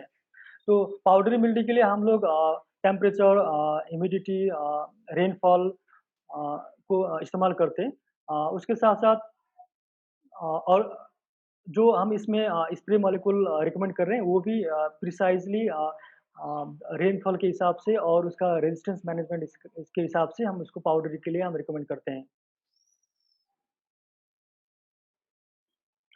अब ये बोट्राइटिस बर्च रॉट ऐसा डिजीज़ है जो आपके फार्म से लेके मार्केट तक कैरी हो सकता है। दैट मीन्स एक बार ये बेरी में लग गया, अगर वो टाइमली कंट्रोल नहीं हुआ, तो वो आप जब एक्सपोर्ट करते हैं, जब बॉक्सेस जाते हैं आपके फार्म से, वहाँ भी बोट्राइटिस दिख सकता है और वहाँ पे उसका लॉस हो सकता है। इसीलिए बोट्राइटिस टाइमली कंट्रोल करना बहुत इंपॉर्टेंट रहता है। बोट्राइटिस भी थोड़ा नमी ज़्यादा होने से ये इसका चांस ज़्यादा रहता है। तो इसका भी मॉडल हम उसी हिसाब से चलाते हैं। और हम बोटाइटिस के लिए हम जब बेरी डेवलपमेंट स्टार्ट होती है, उसी समय हम उसको ट्रैक करते हैं और हम इफेक्टिवली ये ट्राई करते हैं कि वो उसका हमेशा रिस्क कम हो जाए। इसीलिए हम उसमें स्प्रे जो भी मॉलिक्यूल हम सेंड कर रहे हैं, वो इफेक्टिवली उसी तरह से काम करेंगे। तो ये तो हो गया ओवरऑल हम कैसे डिजीज़ का मॉडल हम बना रहे हैं और हम कैसे इसको ट्रैक करते हैं और कैसे स्प्रे के बारे में बताते हैं। तो फर्दर आप अ, पेस्ट के बारे में बताने के लिए डॉक्टर नितिन इसमें फर्दर चर्चा करेंगे। या नमस्कार, मेरा नाम डॉक्टर नितिन, मैं फसल में कीट वैज्ञानिक हूँ। आप सब लोगों को पता है कि खेती में कीट नियंत्रण करना कितना जरूरी और महत्वपूर्ण है। इसके बिना आप आपके पूरा काम मिट्टी में जा सकते हैं। जैसे रोगों के होने के लिए पैथोजन यानी रोग जनक और अनोखा वातावरण चाहिए होता है, उसी तरफ कीड़ों के लिए भी होस्ट यानी पौधा, इधर द्राक्ष का पौधा और अनोखा वातावरण की आवश्यकता होती है। हम फसल फसल में ये सब का अध्यापन करते हैं और आपके बताते हैं कि कब आपके खेती में कीड़ा बढ़ेगी और इसके नियंत्रण करने में क्या करना है। हर कीड़ों के जीवन चक्र में 3 या 4 स्टेज होता है। एग यानी अंडा, निम्फ, प्यूपा और अडल्ट। हर एक कीड़ों के लिए ये अलग-अलग होते हैं। हम फसल के द्वारा हर एक कीड़ों का जीवन चक्र का अध्यापन करता है। कीड़ों का जीवन चक्र वातावरण यानी माइक्रो क्लाइमेट पे निर्धारित होता है और जीडीडी ग्रोथ डिग्रेडेस इसको सीधा इन्फ्लुएंस करता है। हम ये सब का इस्तेमाल करके आप लोगों के सबसे पहले ही अलर्ट भेजते हैं। आप इसके फॉलो करके आपकी खेती को कीड़ों से बच सकता है। ये अलर्ट्स हम कैसे जनरेट करते हैं और इसके बारे में ओम प्रकाश जी ने आपको अगले स्लाइड में बताएगा। Thank you. Thank you doctor Nitin. जैसे नितिन ने बताया कि कैसे पेस्ट के लिए भी एक weather factors, micro climatic condition important रहता है और कैसे हम उसको ग्रोइंग डिग्री डेज़ भी यूज़ करते हैं इस्तेमाल करने के लिए। तो पेस्ट का जो लाइफ साइकिल है जनरली वो 3 व 4 स्टेज में होता है। एग, लार्वा, प्यूपा और एडल्ट। कभी लार्वा की जगह में निम्फी होता है। तो ये जो लाइफ साइकिल होता है ये एक स्टेज से दूसरे स्टेज में जाने के लिए इसको कुछ हीट यूनिट ज़रूरी होता है। उसको हम technically degree days paste degree days बोलते हैं। तो एक पेस्ट डिग्री डेज़ या ग्रोइंग डिग्री डेज़ उसको मिलने के बाद एग से ल लार्वा बनेगा और लार्वा से वो फर्दर प्यूपा बनेगा और प्यूपा से वो एडल्ट बनेगा। तो ये एक लाइफ साइकिल कंप्लीट होने के लिए उसको अलग-अलग डिग्री डेज़ रिक्वायर होता है। तो फसल में हम जो पेस्ट का मॉडल बनाते हैं इसमें हम एक ग्रोइंग डिग्री डेज़ फर्स्ट तो हम हर एक पेस्ट का लाइफ साइकिल डिटेल में स्टडी करते हैं और हर एक लाइफ साइकिल, हर एक स्टेज के लिए कितना फेवरेबल वेदर क्लाइमेट रहता है, उसमें कितना टेम्परेचर, कितना ह्यूमिडिटी होना चाहिए, वो हम स्टडी करते हैं और वो एक स्टेज से दूसरे स्टेज में जाने के लिए उसको कितना डिग्री डेज़ चाहिए होता है, वो भी हम पता करते हैं। फिर इसके बाद फिर हम जो डिग्री डेज़ से हम उसको ये पता करते हैं कि कैसे उसका स्टेज ट्रांसफ़र हो कैसे कंप्लीट हो रहा है। तो हम एक यहाँ पे फार्म में स्टेज ट्रैक करते हैं। हर एक पेस्ट का हम स्टेज ट्रैक करते हैं और वो स्टेज जीडीडी से होता है और यहाँ पे एक स्टेज दूसरे स्टेज में डेवलप होने के बाद फिर ये भी हमको जानना ज़रूरी होता है कि वो स्टेज वो क्लाइमेट में, वो वेदर में सर्वाइव करेगा, नहीं करेगा। उस समय एक्सट्रीम टेम्परेचर है या टू लो टेम्परेचर है, तो उस समय फिर एक कंप्लीट भी एक स्टेज से दूसरा स्टेज कंप्लीट हो गया बट स्टिल वो सर्वाइव नहीं कर सकता। ये चीज़ हम ये कंसीडर करते हैं और एक पेस्ट का हम हर एक स्टेज का एक लाइफ साइकिल कंप्लीट का एक हम मॉडल क्रिएट करते हैं। तो जो भी हम लोग का मॉडल होगा वो हर 2 चीज़ें बताता है कि एक तो कौन-सा स्टेज चल रहा है और कौन-सा स्टेज कंप्लीट हो गया। तो फर्दर इसको हम फर्दर एक एग्ज़ाम्पल के साथ देखेंगे। हम रेड स्पाइडर माइट्स तो रेड स्पाइडर माइट्स भी एक इम्पोर्टेंट पेस्ट है फार्म में। तो एक बार जब रेड स्पाइडर माइट्स का लाइक इन्फेस्टेशन होता है उस समय लीफ थोड़ा रेडिश कलर में दिखते हैं या थोड़ा रेड लीफ थोड़ा लाइक श्रिंक हो जाते हैं। तो अ, तो हम इसमें थोड़ा और डिटेल में चर्चा करेंगे कि कैसे माइट्स का हम मॉडल बनाते हैं और कैसे हम उसका मॉडल स्टेज ट्रैक करते हैं। रेड स्पाइडर माइट्स और उनके विकास और देखिए यहाँ पे आप देख सकते हैं कि इस माइट्स में 3 महत्वपूर्ण स्टेज होता है। एग, निम्फ और एडल्ट। तो ये एग से निम्फ में जाने के लिए और निम्फ से एडल्ट में जाने के लिए उसका अलग-अलग जीडीडी रिक्वायर होता है। फिर उस वो जीडीडी के साथ-साथ में उसका एक सर्वाइव करने के लिए उसका कंडीशन भी अलग रहता है।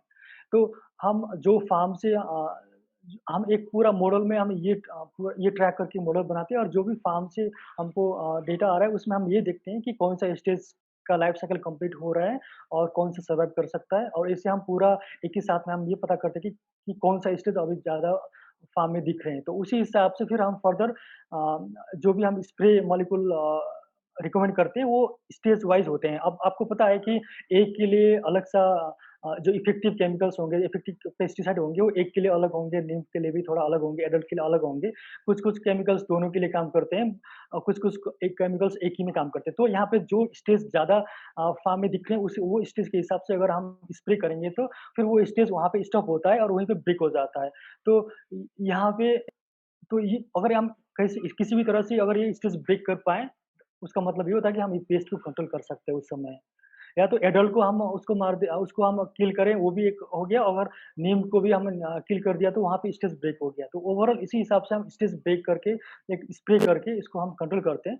फर्दर हम देखते हैं कि हम कैसे इसमें रिस्क कैलकुलेशन और स्प्रे शेड्यूल बनाते हैं। जैसे वो लाइफ साइकिल जैसे वो स्टेज कंप्लीट हो रहे हैं, हर एक स्टेज, उसी हिसाब से हम ये देखते हैं कि कितने नंबर ऑफ स्टेज कंप्लीट हो रहे हैं और उसमें कौन-सा वो कितने दिन तक वो कितना जीडीडी उसमें रहता है और वो कितने टाइम के बाद दूसरा स्टेज जाएगा। ये चीज़ फैक्टर करके हम उसमें इफेक्टिव जो स्प्रे मॉलिक्यूल होगा वो हम बताते हैं। तो यहाँ पे फिर स्प्रे मॉलिक्यूल बताने के लिए 2-3 फैक्टर्स हम और कंसीडर करते हैं। एक तो स्टेज हो गया, दूसरा हो गया कि वो कितने दिन तक वो मॉलिक्यूल चल सकता है। या तो रेनफॉल होने के बाद कितना फास्ट वो वॉश होगा, अगर रेनफॉल नहीं हो रहा है तो कितने दिन तक इफेक्टिवली चलेगा। तो ये चीज़ और इसके साथ-साथ में उसका जो मोड ऑफ एक्शन होगा अलग-अलग होना चाहिए। जब रिपिटेटिव सेम मॉलिक्यूल हम नहीं बेचते, यहाँ भी हम पेस्ट रेजिस्टेंस का कांसेप्ट इस्तेमाल करते हैं और यहाँ पे हम ये ट्राई करते हैं कि जो भी हम स्प्रे मॉलिक्यूल्स रिकमेंड कर रहे हैं, वो किसी भी तरह से वहाँ पे रेजिस्टेंट डेवलपमेंट में हेल्प नहीं होना चाहिए। रेजिस्टेंट डेवलपमेंट होना चाहिए वहाँ पे। वो अ, सॉरी वहाँ पे रेजिस्टेंट डेवलप नहीं होना चाहिए, तो इसीलिए हम वहाँ पे उसको रोटेट करके स्प्रे मॉलिक्यूल भेजते हैं। तो ओवरऑल यहाँ पे हम स्टेज के हिसाब से, रेनफॉल के हिसाब से और मॉलिक्यूल के हिसाब से और पेस्ट रेजिस्टेंस के हिसाब से आपको रिकमेंडेशन भेजते हैं। आप साइड में देख सकते हैं कि high risk of grape spider mites and low risk of grape spider mites. तो ये हाई रिस्क होगा, लो रिस्क होगा, इसके हिसाब से भी अलग-अलग स्प्रे मॉलिक्यूल हम भेजते हैं। तो इसके बाद फिर हम फर्दर और पेस्ट के बारे में थोड़ा चर्चा करते हैं। अब थ्रिप्स भी आप देख सकते हैं, जब थ्रिप्स का जो इन्फेस्टेशन होता है तो वहाँ पे लीफ और बेरी में ज़्यादा अटैक करता है और ये उसको पूरा श्रिंक कर देता है। उस समय बेरी का साइज़ भी श्रिंक होगा और बेरी डेवलपमेंट में उसका इफ़ेक्ट होता है और उसके साथ-साथ लीफ में भी उसका जो इसका जो इन्फेस्टेशन होगा उस समय लीफ श्रिंक होगा और वहाँ पे लीफ में स्पॉट ज़्यादा आएँगे और डेड होने का चांस ज़्यादा रहता है। तो लीफ थ्रिप्स का भी सिमिलरली उसका भी अपना स्टेज रहता है, उसका जो भी लाइफ साइकिल होंगे हर एक स्टेज के हम डिग्री डेज़ और वेदर से उसका ट्रैक करते हैं स्टेज और उसी हिसाब से हर एक टाइम उसका जो भी लाइफ साइकिल जो भी स्टेज कंप्लीट हो रहे हैं, उसी हिसाब से हम उसको फर्दर स्प्रे शेड्यूल डिज़ाइन करते हैं। यहाँ भी हम रेनफॉल और पेस्ट रेजिस्टेंस को हम यहाँ पे कंसीडर करते हैं। फर्दर फर्दर आप देखेंगे मीलीबग, तो मीलीबग हार्वेस्टिंग के टाइम में या रैपनिंग के टाइम में आपको बहुत ज़्यादा दिखेंगे उस समय पूरा फ्रूट्स में सफ़ेद-सा बन जाता है और इसके बाद इसका क्वालिटी भी इंक्रीज़ होता है और कभी-कभी ये पूरा बेरी को भी डैमेज करता है। तो मीलीबग का भी एक लाइफ़ साइकिल है, उसको हम डिटेल में स्टडी करके उसको हर एक स्टेज ट्रैक करते हैं और वो स्टेज ट्रैक करने से ट्रैक करके जैसे उसका चांस रिस्क स्टार्ट होता है, उसी समय हम आपको रिकमेंडेशन सेंड करते हैं। तो यहाँ भी हम वही फैक्टर्स को इस्तेमाल करते हैं, specific stage specific exactly spray molecules और यहाँ पे जो भी रेनफॉल होंगे और जो पेस्ट रेजिस्टेंस जो मैनेजमेंट है, वो सभी कंसीडर करके हम यहाँ पे रिकमेंडेशन भेजते हैं। तो ओवरऑल पेस्ट में हम लोग का जो मेन ऑब्जेक्टिव ये है कि हम स्टेज ट्रैक करें, हम इफेक्टिव स्प्रे मॉलिक्यूल पेस्टिसाइड आपको रिकमेंड करें और रेनफॉल के हिसाब से जो भी चेंजेस हो रहे हैं, रेन वॉश पेस्टिसाइड वॉश हो रहे हैं एज़ वेल एज़ पेस्ट ज़्यादा इंक्रीज़ हो रहे हैं, वो भी हम उसको देख के और overall main factors pesticide resistance management को कंसीडर करके हम नोटिफ़िकेशन भेजते हैं। तो ओवरऑल ये तो पेस्ट के बारे में था। चलिए फर्दर हम प्लानर के बारे में चर्चा करते हैं। यहाँ पे चिराग फर्दर चर्चा करेंगे। नमस्कार रईत मित्रों। जैसे कि अभी तक ओम और डॉक्टर नितिन ने कहा कि हम कैसे पेस्ट डिसीज को ट्रैक करते हैं, इरिगेशन का एडवाइजरीज कैसे देते हैं। तो इन सबको मिला के हमने एक क्रॉप प्लानर करके एक हमने प्लानर की तरह डेवलप किया है, जिसमें क्या होता है कि जो आपका माइक्रो क्लाइमेटिक कंडीशन है, यानी कि जो आपका खेत का अंदर वाला कंडीशन है, तो उसके हिसाब से हम आपके क्रॉप के लिए क्या-क्या ऑपरेशंस देना ज़रूरी है और कौन से स्टेज में क्या हमको उसको नेसेसरी ऑपरेशंस करने थे, तो उसके ऊपर हम आपको एडवाइज़री देते हैं। तो ये क्या होता है, ये आपका जैसे भी मान लो अगर आपको बारिश आ गया आज, तो हम आपको बोलते हैं कि आज बारिश आया या आने का संभावना है, तो आप आज नहीं तो कल या परसों स्प्रे ले सकते हो। इसको हम डायनामिकली चेंज बोलते हैं। तो जैसे कि आपका क्रॉप प्लानर एक एक स्टेज से दूसरे स्टेज तक जाता है, तो ये आपको डायनामिकली चेंज होता रहता है। तो ये जो सारा जो आपका ऑपरेशंस है, इसको हम 14 डेज़ यानी कि जो नेक्स्ट 2 वीक्स तक आपको आपके फार्म का वेदर फोरकास्ट देके हम आपको एडवाइस देते हैं। तो इसमें आपको इरिगेशन एडवाइजरी हो गया, पेस्ट और डिसीज़ एडवाइजर हो गया, ये सब आपको क्रॉप प्लानर में दिख जाता है। तो आप जैसे कि फार्मर को अगर अगर कुछ रिकॉर्ड करना हो या आपके फार्म में कोई एक्टिविटीज़ करना हो, तो पूरे स्टेज यानी कि डोर्मेंट स्टेज से लेके हार्वेस्टिंग स्टेज तक जो भी आप मैनेज करना चाहिए, उन सबको ये स्टेजेस में हमने बाँट के आपको डे वाइज़ या वीक वाइज़ क्या-क्या आपको ऑपरेशंस करना चाहिए, उन सबको हमने यहाँ पे रिकॉर्ड करके रखा है। तो इसको आप जब देखते हो, तब आपको पता चल जाता है कि हमको कौन-सा ऑपरेशंस करना चाहिए, या नेक्स्ट वीक में क्या-क्या ऑपरेशंस करना चाहिए। तो उसके लिए हमको लेबर कितना चाहिए या फर्टिलाइज़र्स क्या चाहिए, तो या आपका जो भी हार्मोन्स है या कि जीए या सीपीपी हार्मोन्स कब चाहिए, क्या चाहिए, तो इन सबको आप पहले से ही देख के आपको लगा सकते हैं कि आप आगे जाने वाले दिनों में क्या-क्या ऑपरेशंस कर सकते हैं। तो अगर कोई अन्य फार्मर इसको यूज़ करके अपना खेती करे तो ऑप्टिमल यील्ड उसको मिल जाता है। तो यहाँ आप देख सकते हो कि डोर्मेंट स्टेज में क्या है, जैसे कि हमने यहाँ पे एक एग्जांपल दिया है कि जो बेसल डोज़ आपको अप्लाई करना चाहिए, तो कौन से स्टेज पे कितना क्वांटिटीज़ पर हेक्टेयर में अप्लाई करना चाहिए। वैसे सारे स्टेजेस के लिए हमने यहाँ पे डिज़ाइन करके रखा है। तो जैसे कि यहाँ देख रहे हैं डोर्मेंट स्टेज है, बड ब्रेक स्टेज है, लीफ स्टेज है। तो यहाँ पे आप देखिए इन्फ्लोरेसेंस स्टेज जैसे कि हमने वहाँ पे पेस्ट और डिसीज़ के बारे में बात किया। तो यहाँ पे आप देख सकते हैं येलो कलर इसमें आपको डिसीज़ और पेस्ट का सेपरेट नोटिफ़िकेशन आता है। यानी कि ये स्टेज में अगर ये कंडीशन मैच होता है तो आपको क्या-क्या ऑपरेशंस करना चाहिए, क्या नहीं करना चाहिए। और जब आपका हार्वेस्टिंग स्टेज आएगा तो वो कैसे करना चाहिए, उसमें आपको इक्विपमेंट्स क्या-क्या चाहिए होगा। इन सब का जानकारी यहाँ पे आपको ये जो क्रॉप प्लानर में इसमें दिख जाएगा। तो अभी उमंग भाई आपको आगे समझाएँगे कि फसल का अन्य एडवांटेजेस क्या है? Thank you Chirag. बट फसल के फ़ायदों के बारे में बताने से पहले मैं प्लानर के बारे में 1-2 पॉइंट्स और ऐड करना चाहूँगा। तो प्लानर बनाने का हमारा उद्देश्य हमेशा से यही था कि हम हमारे किसानों को उनके खेत के डेटा के बेसिस पे, उनके खेत के क्लाइमेट के बेसिस पे, वेदर के बेसिस पे हम उन्हें एकदम सटीक सलाह प्रोवाइड करते रहें, ताकि जो उनके खेत पे वेदर की परिस्थितियां हो रही है उसके हिसाब से वो अपनी गतिविधियां प्लान कर सके। हम अगले 14 दिन के वेदर का भी पूर्वानुमान करते हैं और उसके बेसिस पे हम ये डिसाइड करते हैं कि अगले 14 दिन में क्या क्या हमारे किसानों को गतिविधियां करने की आवश्यकता हो सकती है। अगर आपको अगले 14 दिन में क्या क्या गतिविधियां करनी है उसके बारे में पता चलता है, तो आप पहले से वो गतिविधियां प्लान कर सकते हैं। जिसके लिए अगर आपको लेबर चाहिए तो आप लेबर का पहले से ध्यान में रख सकते हैं, पहले से लेबर के बारे में पता कर सकते हैं। अगर आपको मशीनरी लेनी है उसके लिए या पेस्टिसाइड केमिकल्स लाने हैं, तो बहुत सारी चीज़ें आप पहले से प्लान करके रख सकते हैं।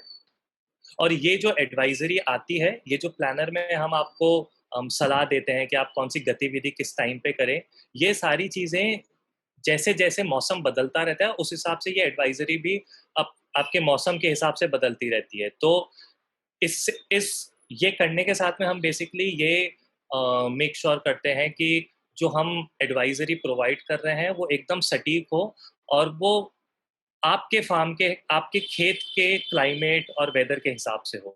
तो जो आपको एडवाइजरी मिल रही है वो हो सकता है कि आपके पड़ोस वाले खेत की एडवाइजरी से अलग हो थोड़ी। तो ये हमारा प्लानर बनाने का उद्देश्य था। इसके बाद में अ, हम लोगों ने अभी डिजीज़ के बारे में बात कर ली, हम लोगों ने अभी पेस्ट के बारे में बात कर ली, हम लोगों ने इरिगेशन के बारे में बात कर ली। तो ये सब जो फसल एडवाइजरी आप लोगों को प्रोवाइड करता है, इसका फ़ायदा क्या है? तो जो हम लोगों ने अभी तक जितने किसानों के साथ में काम करा है, उनके साथ काम करने के बाद में हम लोगों को थोड़ी बहुत चीज़ों का पता करा है। फसल लगाने के बाद में हमारे किसानों को सिंचाई के पानी में कम से कम 20 से 30% तक की बचत हुई है और ज़्यादा से ज़्यादा कई किसानों ने 70% तक के पानी की बचत की है। हमारे किसानों ने स्प्रे की लागत में कम से कम 18 से 25% तक की कमी करी है। जैसे स्प्रे की लागत में कमी हुई है 18 से 25% तक हमारे किसानों में और अत्याधिक 60% तक कई किसानों को स्प्रे की लागत में कमी हुई है। तो हमारे किसानों को औसतन 8 से 15% तक का वृद्धि मिली है उत्पादन में और ज़्यादा से ज़्यादा उत्पादन में वृद्धि अभी तक हमारे किसानों को 20% तक की हुई है। तो अगर जो भी किसान फसल लगाता है उसे कम से कम इन 3 चीज़ों में इतने-इतने परसेंटेज तक का फ़ायदा मिल सकता है, जिससे किसान अपनी जो इनपुट कॉस्ट है, जो लागत है फसल उगाने की, उसको कम कर सकता है और अल्टीमेटली अपना जो प्रॉफ़िट है, अपनी जो आय है, वो एक्चुअली में बढ़ा सकता है। इसी के साथ मैं अपना वेबिनार ख़त्म करना चाहूँगा और मैं आई थिंक हमारे पास में थोड़े बहुत क्वेश्चंस हैं, तो आई थिंक हम वो क्वेश्चंस ले सकते हैं एंड मैं हमारी रिसर्च टीम से आई जस्ट पुट डाउन, मैं बस वो क्वेश्चंस को रिपीट कर दूंगा एंड रिसर्च टीम में से कोई भी एक जना आई गेस वो क्वेश्चन का जवाब दे सकता है।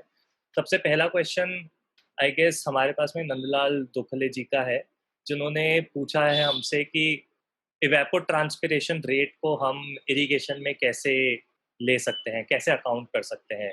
ओम, क्या आप उस क्वेश्चन को आंसर करना चाहेंगे कि हम इवेपो ट्रांसपिरेशन रेट को किस तरीके से एड्रेस कर सकते हैं इरिगेशन में? थैंक यू उमंग। ये बहुत महत्वपूर्ण सवाल है। इवापोट्रांसपिरेशन हो रहा है, वाटर लॉस हो रहा है, तो हम इसको कैसे इरिगेशन में हम इसको यूज़ कर सकते हैं। तो यहाँ पे आपको सबसे पहले ये जानना होगा कि आपकी सॉइल में मॉइस्चर में सब सॉइल में कितना मॉइस्चर लेवल है। तो वो मॉइस्चर लेवल के हिसाब से आप कितने वहाँ पे डेली बेसिस या वीकली बेसिस में जो वाटर लॉस हो रही है इवापोट्रांसपिरेशन से, तो ये देखना ज़रूरी होता है। तो अगर वाटर लॉस होने के बाद भी अगर सॉइल मॉइस्चर एक ऑप्टिमम लेवल में है, तो उस समय उस समय आपको कुछ नहीं करना होगा। बट एक बार जब थोड़ा उसमें ड्राई स्टार्ट होता है, जब उसमें एक इरिगेशन लिमिट में चले जाता है सॉइल मॉइस्चर, तो उस समय आप जो भी वहाँ पे ट्रांसपिरेशन हो रहा है उसी उसको देख के भी आप एक अनुमान लगा सकता है कि कितना पानी लॉस हुआ है और उसमें कितना देना ज़रूरी होता है।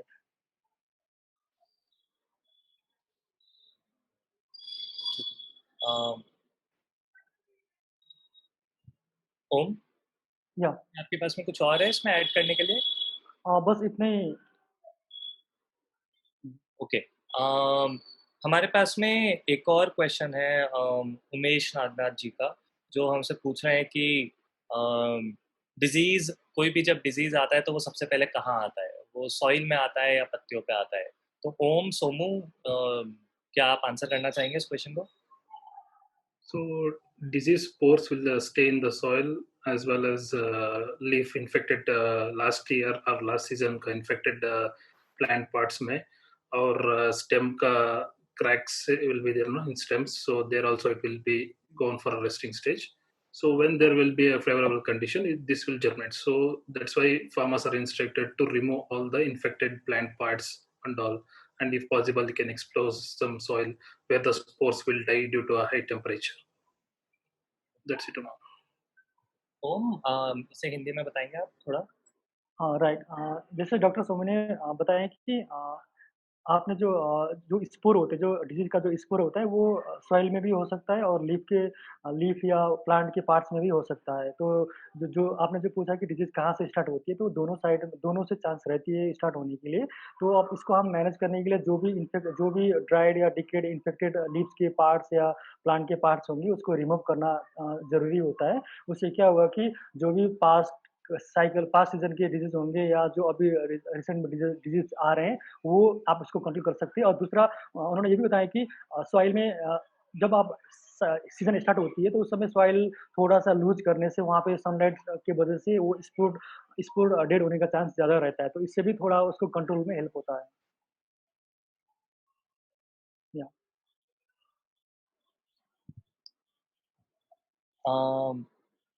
थिंक किसी का सवाल है कि हम how can we take precautions for over usage of fertilizer and pesticide? हम फर्टिलाइजर के ज़्यादा, मतलब ओवर यूसेज और पेस्टिसाइड के ओवर यूसेज के लिए प्रिकॉशन कैसे ले सकते हैं? ये इसको मैं आंसर करना चाहता हूँ। तो over use of fertiliser and over use of pesticides. तो मैं फर्स्ट पेस्टिसाइड से स्टार्ट करता हूँ। तो ओवर यूज़ ऑफ पेस्टिसाइड्स का मतलब ये हो रहा है कि आप रूटीनली ज़्यादा स्प्रे कर रहे हैं। तो अब ज़्यादा स्प्रे आप इसलिए कर रहे हैं क्योंकि आपको थोड़ा डाउट हो रहा है कि डिजीज़ पेस्टिसाइड्स या पेस्ट आने का चांस ज़्यादा है या डिजीज़ लगने का चांस ज़्यादा हुआ है। तो यहाँ पे इसको रिड्यूस करने के लिए, इसका ओवर यूज़ रिड्यूस करने के लिए आपको अ, आपके जो फार्म में जो डिजीज़ होंगे इसको कंटीन्यूअसली ऑब्ज़र्व करना चाहिए। अगर आप ऑब्ज़र्व नहीं करते या तो आप अगर फसल डिवाइस अगर आप इस्तेमाल कर रहे हैं तो फसल का जो नोटिफ़िकेशन आपको जा रहा है वो उसको आप कंटीन्यूअसली उसको देखें और उसी हिसाब से स्प्रे करें। तो इससे आपका ओवर यूज़ ऑफ पेस्टिसाइड्स थोड़ा कम होंगे। और दूसरा ओवर यूज़ ऑफ फर्टिलाइज़र होंगे, तो इसमें आपको ये जानना ज़रूरी होता है कि वो स्टेज वाइज़ फर्टिलाइज़र का रिक्वायरमेंट कितना होता है। और वो अगर आप ये आप आपके पास इन्फॉर्मेशन हो कि कितना रिक्वायरमेंट है स्टेज के हिसाब से, तो उसके बाद फिर फर्दर दूसरा चांस ये होता है कि वो लीचिंग होके भी फर्टिलाइज़र वेस्ट हो रहे हैं। तो आप लीचिंग को कम करें, को कम करें, इफ़ेक्टिवली इरिगेशन के थ्रू प्रिसाइज़ली इरिगेशन करें ताकि वो कम इरिगेशन में वो रूट ज़ोन में बस फर्टिलाइज़र रहेगी। तो प्रिसाइज़ इरिगेशन और दूसरा एक क्रॉप स्टेज वाइज़ उसका स्टडी करके अगर फर्टिगेशन करेंगे, तो ये 2 फैक्टर से आप फर्टिगेशन में का कम कर सकते हैं और यहाँ पे आपको और फैक्टर ये भी होगा कि आपके सॉइल में कितने अपटेक हो रहे हैं, उसके लिए आपको अगर इसी भी अगर आपके पास इसी का डेटा आप जान सकते हैं, तो इसी के माध्यम से भी उसको आप कम कर सकते हैं। तो 3 फैक्टर आपको बताया, वो लीचिंग कम करें, स्टेज वाइज़ फर्टिलाइज़र के बारे में पता करें और इसी मेंटेन करें। Thank you Om ji. I think अभी के लिए हम लोग आई गेस इतने ही सवाल ले पाएंगे। अगर आप लोगों के किसी के पास में भी कोई और सवाल है तो आप हमारी महाराष्ट्र टीम से कांटेक्ट कर सकते हैं, जिनके मैंने नाम और नंबर एक्चुअली मैं आपके सामने लिख रखे हैं अभी। तो आप नाम और नंबर नोट कर सकते हैं और आप हमारी महाराष्ट्र टीम से संपर्क कर सकते हैं अगर आपको किसी भी चीज़ से, फसल से जुड़ी कोई भी और क्वेश्चन हो या कोई प्रॉब्लम हो। आप सारी चीज़ें आप हमारी महाराष्ट्र टीम से बात कर सकते हैं।